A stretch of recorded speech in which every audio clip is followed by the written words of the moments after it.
la guerre, il est plus d'une fois arrivé qu'une nation, qu'un État ou qu'un empire connaissent un conflit interne. À ce propos, en raison de sa grandeur et de sa longévité, Rome, en termes de guerre civile, ne cède sa place à personne. Au cours de sa longue existence, tant à l'époque des rois qu'à celui de la République ou de l'Empire, elle connut d'innombrables saignées internes. Parfois, ces dernières étaient le fruit de la justice, mais le plus souvent, celui d'ambitions personnelles. Nous pourrions dès lors parler du conflit interne opposant Jules César aux Républicains, mené par le co-consul Pompée, ou encore à la révolte de Palmyre, menée par la charismatique reine Zenobia, déchirée par l'ambition et qui faillit couper définitivement Rome du grenier égyptien. Dans tous les cas, avec le recul, il est facile de comprendre que l'Empire de Rome, regroupant tant de cultures en son sein, et étant, pour la plus grande part de son existence, si centralisé sur la péninsule italienne, fut le berceau de tant de dissensions. Toutefois, dans un empire où tout était question de légitimité, il fut, de tout temps, extrêmement difficile pour une faction rebelle de mener une insurrection durable. Dans un combat singulier opposant mon personnage, Bad Baileys, un personnage nommé Wild Child, nous mettrons en scène un affrontement opposant une armée impériale à une armée rebelle, menée par un usurpateur. C'est ainsi que, confrontés à des troupes et une tactique similaire aux nôtres, nous devrons user d'audace et de notre connaissance de l'ennemi, et ce, pour mieux écraser cette rébellion qui menace la pérennité romaine jusqu'à ses fondements. Place au combat!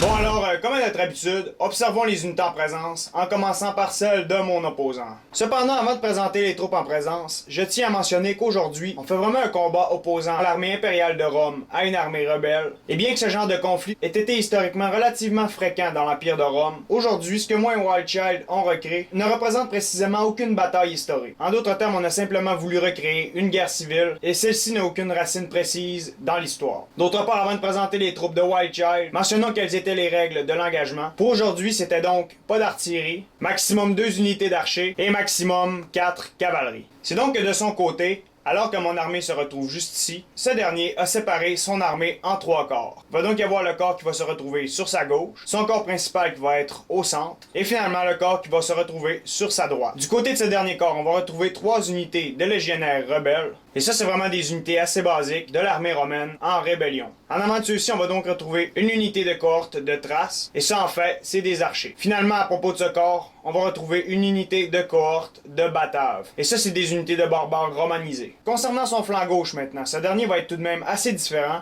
Cependant, on va quand même retrouver des similarités, et celle-ci, ça va être qu'on va y retrouver une unité de cohorte de Thrace, soit les archers, ainsi qu'une unité de cohorte Batave. D'autre part, on va y retrouver en partie son élite, c'est-à-dire 2 légions 3 de Cyrénaïe. Enfin, on va retrouver 2 unités de cavaliers, ça va être les Ala 1 Asturum. Et ces unités viennent visiblement d'Asturie, ce qui en fait des unités espagnoles. Concernant son corps principal maintenant, complètement en avant de son armée, on va y retrouver une unité de Triarii alliés, et derrière ceux-ci, on va retrouver 5 unités de Légion 15 Apollinaris. Et ces unités viennent d'Apollonie, et cet endroit a été historiquement la première prise romaine en terre grecque. Derrière ces unités, on va donc retrouver 2 unités de Légion prétorienne tardive, et enfin sur sa droite, on va retrouver une unité de cavalerie latine. C'est donc qu'il n'a pas exploité à 100% la règle relative à la cavalerie, ce qui fait en sorte que côté infanterie et côté choc, il va me surpasser, mais cependant côté mobilité, je vais le surpasser. C'est donc qu'on a chacun nos forces et chacun nos faiblesses, et mon but principal, ça va être de retourner sa force en faiblesse. Et ça, tout en utilisant la mienne à son plein potentiel. Observons maintenant ce que je me suis procuré. C'est donc que moi, de mon côté, je n'ai fait qu'un seul corps de mon armée. C'est donc qu'initialement, j'ai disposé cette dernière en un corps massif qui était destiné à foncer d'un seul trait vers l'ennemi. Mais cependant, au cours de la bataille, bien sûr, je vais, comme d'habitude, devoir m'adapter à la situation en face. C'est donc que de mon côté, côté archer, je me suis procuré 2 unités de cohorte de Thrace, exactement comme mon opposant. Derrière ceux-ci, on va retrouver 4 unités de Légion 7 Claudia Pia, qui sont des unités moyennes supérieures. Derrière ceux-ci, on va retrouver 5 unités de triarii républicains, et ça c'est vraiment des unités assez basiques qui ne sont pas capables de résister au contact prolongé des unités mieux entraînées. Au niveau de mon aile droite maintenant, j'ai donc été assez affirmatif au sujet de mes intentions, en ce sens que j'ai à la fois disposé ma qualité et ma quantité à ce niveau-ci. Pour être plus précis, j'ai disposé 2 unités d'excellente qualité, les Légions 22 des Iotariana, et ces unités font partie véritablement de l'élite de l'armée romaine. Finalement, à propos de mon infanterie, derrière ceux-ci, on va retrouver 2 unités d'infanterie légère qui vont être destinées à appuyer mon corps principal dans son attaque. Enfin, derrière, on va retrouver mon général, alors que le général de mon opposant va être à l'intérieur d'une légion prétorienne et va être représenté par le jeu sous l'apparence d'un général barbare, bien que ce soit peu probable que les légions romaines aient suivi un tel individu. Enfin, à propos de ma cavalerie, initialement sur mon aile gauche, on va retrouver 3 unités d'Ala 1 Gallorum, et ça c'est des terribles unités de cataphractes. Enfin, destinée à être mon unité la plus mobile, quoique bien plus faible, une unité de Ala 2 Pannoniorum, qui est capable de lancer des javelots à faible distance. On peut donc maintenant appuyer sur Play.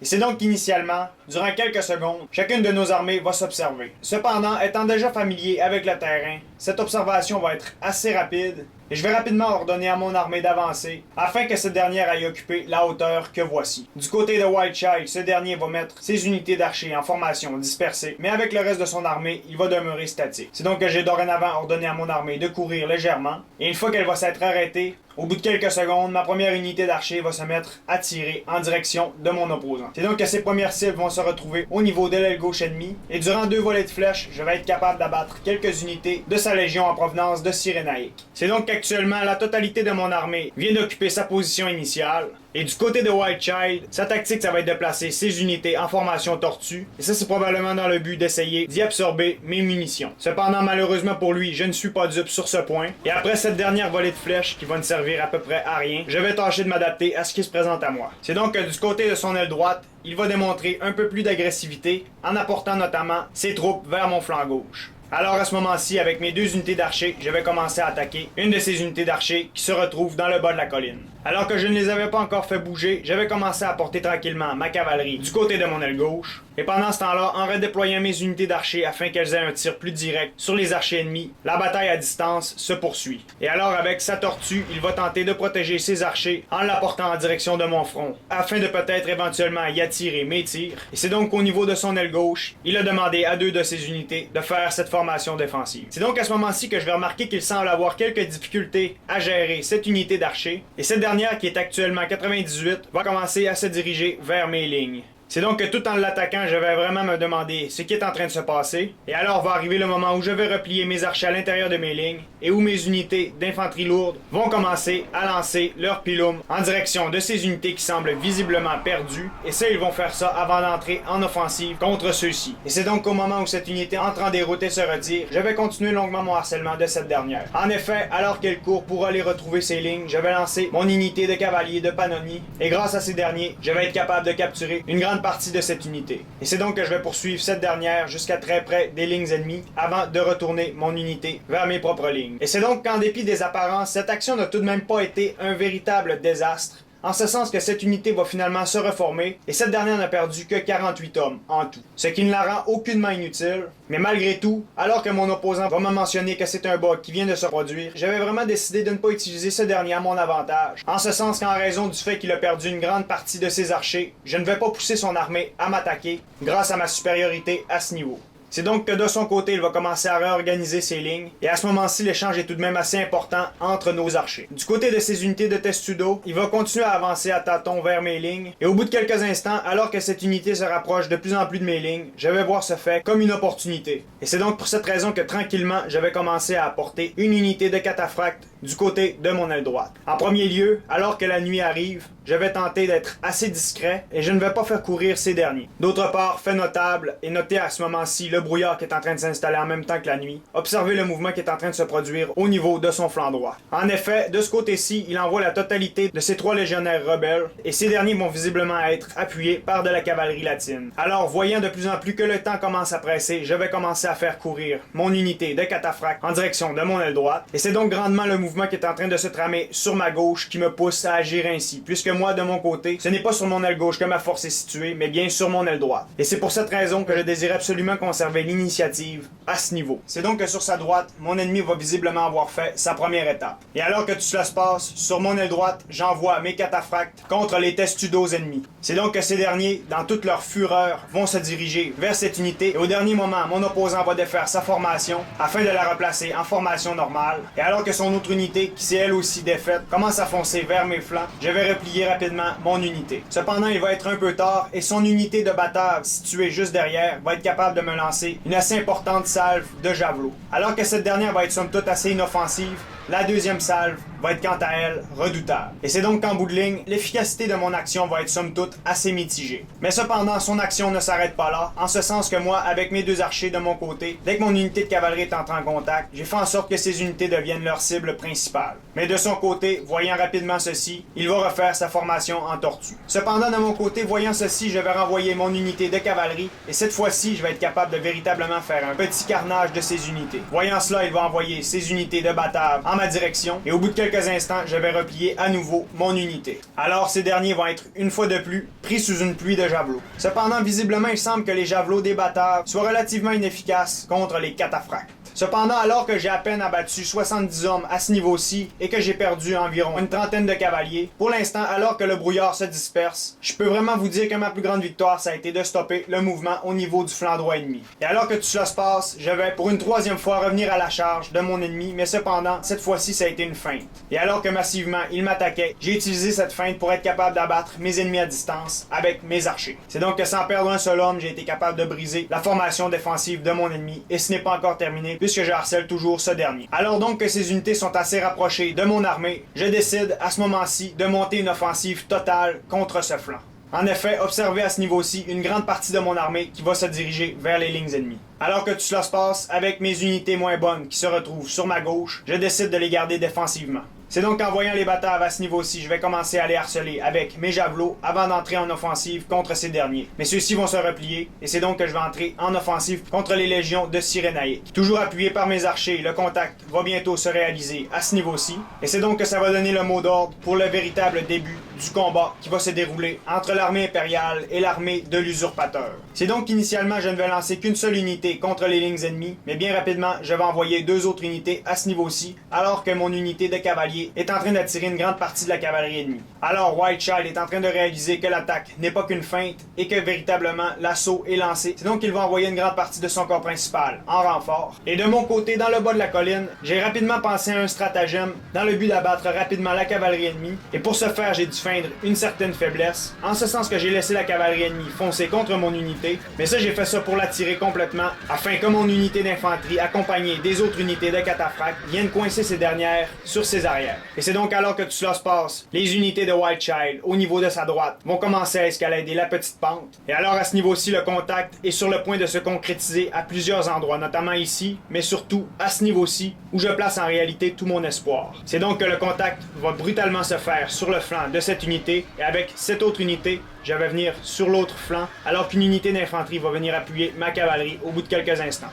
Alors sur l'aile gauche de mon opposant, soit sur mon aile droite, le contact est vraiment bien enclenché à ce niveau. Et derrière ici, j'apporte mes cavaliers pannoniens afin qu'ils assistent mes unités à distance. Alors l'encerclement s'est bel et bien concrétisé à ce niveau-ci, et alors que ma dernière unité vient tout juste d'entrer en contact, il y a une unité derrière de garde prétorien qui est sur le point de me flanquer. Et c'est donc alors qu'on est au plein cœur de la bataille, je vais venir disposer mes deux unités d'infanterie légère, et ces derniers, du haut de la colline, vont harceler les troupes de mon opposant à distance. Et c'est donc ainsi que javelot après javelot, les troupes de mon ennemi vont se faire pilonner d'en haut.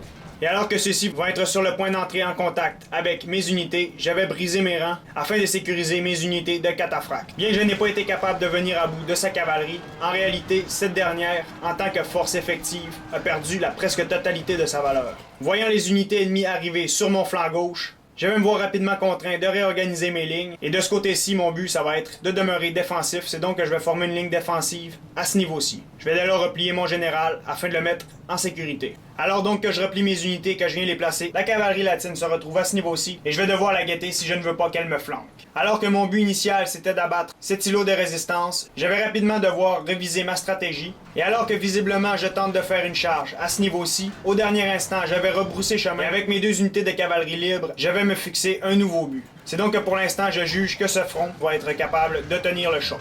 Cependant, au dernier instant, alors que je retirais cette unité, j'estime qu'il pourrait être utile de faire une dernière charge contre cette unité avant de définitivement me retirer. Et comme vous pouvez le voir, effectivement, cette charge a été au final profitable, puisqu'il y a une unité ici qui est entrée en déroute. Alors sur mon côté gauche, le contact est en train de s'établir et à partir d'en haut de la colline, je vais harceler les unités d'en bas avec mes pilums. Et ça, je vais faire ça bien sûr avant de les charger sur leur flanc de ce côté. De ce côté-ci aussi, je vais charger et je vais être accueilli par une volée de javelots.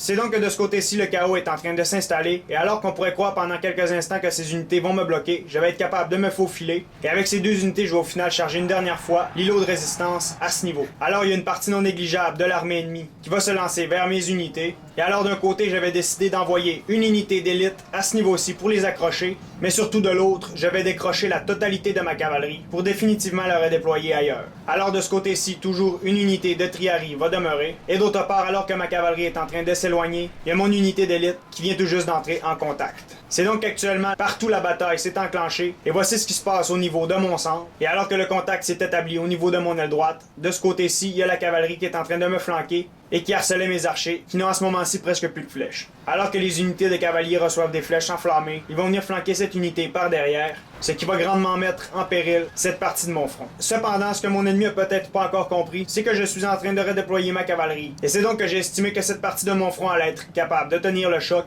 Et à ce niveau-ci, j'ai 2 unités en réserve, mais cependant, ces unités sont vraiment très faibles, puisque c'est de l'infanterie légère. Et c'est donc que je préfère les garder, afin que ces unités jouent un rôle plutôt psychologique et empêchent les unités ennemies de me flanquer à ce niveau. C'est donc qu'après un bien court choc que je n'ai pas pu vous montrer, l'unité de cavalerie latine est entrée en déroute, et actuellement, je me souviens, durant la bataille, mon ennemi est en train de gagner à ce niveau-ci, il est en train de gagner à ce niveau-ci, et d'autre part, il est en train de gagner de ce côté-ci. C'est donc pour cette raison que je décide de redéployer ma cavalerie où il se retrouve le plus faible, soit à ce niveau-ci, où vraiment nos troupes s'équivalent. Alors l'unité de cavalerie en déroute va venir foncer sur mes arrières, ce qui va me permettre de capturer une grande partie de ces unités. Alors mon but, ça va être de passer par la brèche que voici, mais cependant, en raison d'un bug dans le jeu, je ne vais pas être capable de passer, puisque c'est vraiment très difficile de s'approcher de cette structure. Et c'est donc alors que visiblement il y a un grand espace ici pour passer, en réalité, il y a seulement qu'un petit couloir de ce côté-ci, et c'est donc que ma manœuvre pour aller sur les arrières de l'ennemi, qui était censée être un succès, se révèle être, au final, un désastre. En effet, des 2 côtés, mes unités vont grandement s'accrocher. Cependant, le désastre va être bien relatif, puisqu'en me battant constamment pour débloquer mes unités, je vais être capable de finalement faire débloquer cette unité, et en voyant que c'est finalement faisable de passer à ce niveau, je vais ordonner à mon unité de cavaliers de Pannonie d'en faire autant. C'est donc qu'alors que mes cavaliers sont en train de passer et que ceux-ci sont en train de se frayer un chemin, actuellement, mon opposant est en train de gagner le combat sur presque toutes les parties du front. Cependant, ça c'est pour l'instant, et je vais rapidement tâcher de retourner la situation à mon avantage. C'est donc pour cette raison que dorénavant, toute ma stratégie va résider dans le fait de débloquer cette partie du front. Et alors, je me rends compte qu'alors que ma cavalerie n'était pas capable de passer de ce côté-ci, les unités d'infanterie sont quant à elles très capables. Alors que mon front était sur le point de craquer à ce niveau-ci ainsi qu'à ce niveau-ci, j'ai envoyé mes 2 unités d'infanterie légère pour venir en aide à mes unités. Mais cependant, celles-ci ne tiendront pas bien longtemps. Alors, fait notable, en voyant la cavalerie sur ses arrières, cette unité a pris panique et est entrée en déroute. Et c'est donc que derrière les lignes ennemies, j'avais semé un véritable chaos dans ses rangs et une autre unité de ce côté-ci va entrer en déroute. Alors avec ces 2 unités qui viennent d'entrer en déroute, les chances commencent à s'équivaloir, et sur cette partie du front, alors qu'une autre unité entre en déroute, il ne reste plus qu'une unité ennemie qui va résister. Et c'est donc que finalement, de ce côté-ci, avec mon unité de cataphracte, qui est de plus en plus fatiguée, je vais tenter de faire une charge sur les flancs ennemis, ce qui va faire en sorte que cette unité va complètement paniquer et va entrer en déroute. Cependant, bien que je suis en train de gagner sur cette partie du front, l'état des choses sur le reste du champ de bataille est tout autre. Et de ce côté-ci, j'ai de moins en moins de troupes. Cependant, temporairement, je vais aller colmater une brèche puisqu'ici, mon front est en train de s'affaisser. Et d'ici quelques instants, la totalité des unités qui se retrouvaient sur ma gauche vont aller aider les unités qui se retrouvent sur ma droite. D'ailleurs, les premières unités qui ont été débloquées sont en train d'arriver à ce niveau-ci. Cependant, c'est des unités assez faibles, notamment mes 2 unités de cohorte de traces. Néanmoins, j'ai quand même une unité de Claudia Pia qui va être capable de colmater une autre brèche dans le front. Alors, à ce stade-ci du combat, les chances sont dorénavant toutes de mon côté, et tant que ces deux parties du front vont être capables de tenir, la chose devrait demeurer ainsi. À ce moment-ci, mes troupes sont donc en train de se diriger vers mon front principal, et en voyant tranquillement cette multitude arriver, il y a une unité ici qui va complètement paniquer, et véritablement, ce n'est plus qu'une question de temps avant que la totalité du front ennemi s'affaisse. Malgré tout, avec grande bravoure, les unités ennemies vont continuer de se battre, et celles-ci vont faire ça encore durant un bon moment. Toutefois, mes cataphractes viennent tout juste d'arriver sur leurs arrières, et ça c'est sans oublier le reste de mes unités qui approchent tranquillement vers ce point. Alors ma première unité d'infanterie de renfort va commencer à s'abattre sur le flanc ennemi, et ces derniers ne pourront pas soutenir leur présence.